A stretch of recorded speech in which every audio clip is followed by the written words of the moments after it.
మీరు కూడా ప్రతి సంవత్సరం ఇలాగే డైరీ రాస్తున్నారు కదా.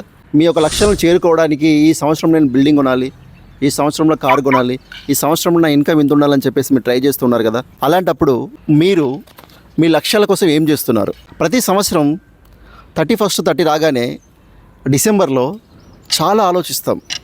నేను నెక్స్ట్ ఇయర్ అప్డేట్ అవ్వాలి, నెక్స్ట్ ఇయర్ నా జీవితంలో వెలుగులు రావాలి, నెక్స్ట్ ఇయర్ నేను చాలా సంపాదించాలి, నా గోల్ ఇది, నేను కార్ తీసుకోవాలి, బిల్డింగ్ తీసుకోవాలి అని ఒక కాన్సెప్ట్తో ముందుకు వస్తూ ఉంటాం. మరి వాటిని మీరు ఎంతవరకు ఇంప్లిమెంట్ చేస్తున్నారు? రోజు ఒక మనిషి 8 నుంచి 12 గంటలు జీతాని కోసం పనిచేస్తున్నాడు. అంటే తనకున్నటువంటి టైంని పూర్తిగా ఇన్వెస్ట్ చేస్తున్నాడు. అంటే వేరొకరికి ఆ యొక్క టైంని సాక్రిఫైస్ చేస్తున్నాడు.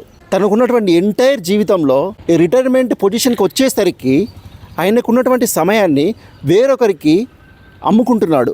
దాన్నే జీతం రూపకంగా మనం తీసుకుంటున్నాము. మరి ప్రతి నెల నువ్వు కష్టపడినటువంటి ఆ 30,000 కావచ్చు, 40,000 కావచ్చు, నీ ఇంటికి సంబంధించినటువంటి ఫ్యామిలీ అలవెన్సెస్కి సరిపోతుందా? పిల్లల ఎడ్యుకేషన్ అని, మనకున్నటువంటి రెంట్లని, ఈఎంఐలని చాలా సతమతం ఉంటాం.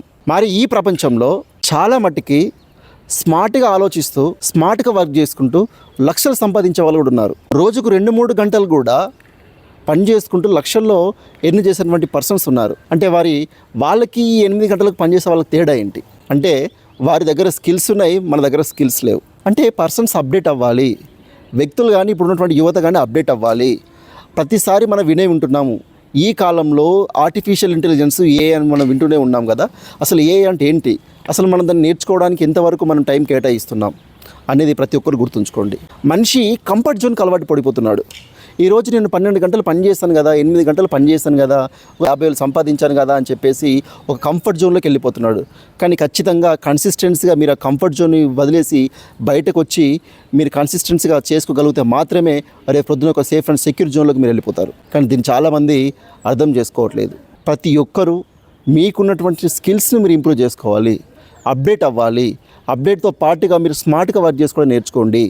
అంతే తప్ప మనం ఇంకా మాన్యువల్గా ఉన్నటువంటి సర్టిఫికేట్లను పట్టుకొని మనం ఆఫీస్ల చుట్టూ తిరుగుతూనే ఉన్నాం. ఇప్పటికీ మన దగ్గర స్కిల్స్ ఉంటే కనుక ఖచ్చితంగా అవకాశాలు అనేవి మనల్ని వెతుక్కుంటూ వస్తాయి.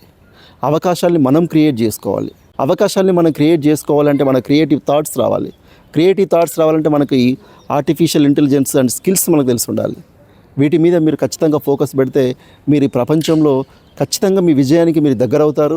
మీకు అనుకున్నటువంటి డైరీలో ఏమైతే రాసుకున్నారో, ఇల్లు కానీ, కారు కానీ, బంగ్లా కానీ ఏవైతే రాసుకున్నారో అవి ఖచ్చితంగా నెరవేర్చి మీరు మీ ఫ్యామిలీకి ఉన్నతమైనటువంటి స్థితిలోకి వెళ్తారని చెప్పేసి కోరుకుంటూ signing off. This is Srinivas.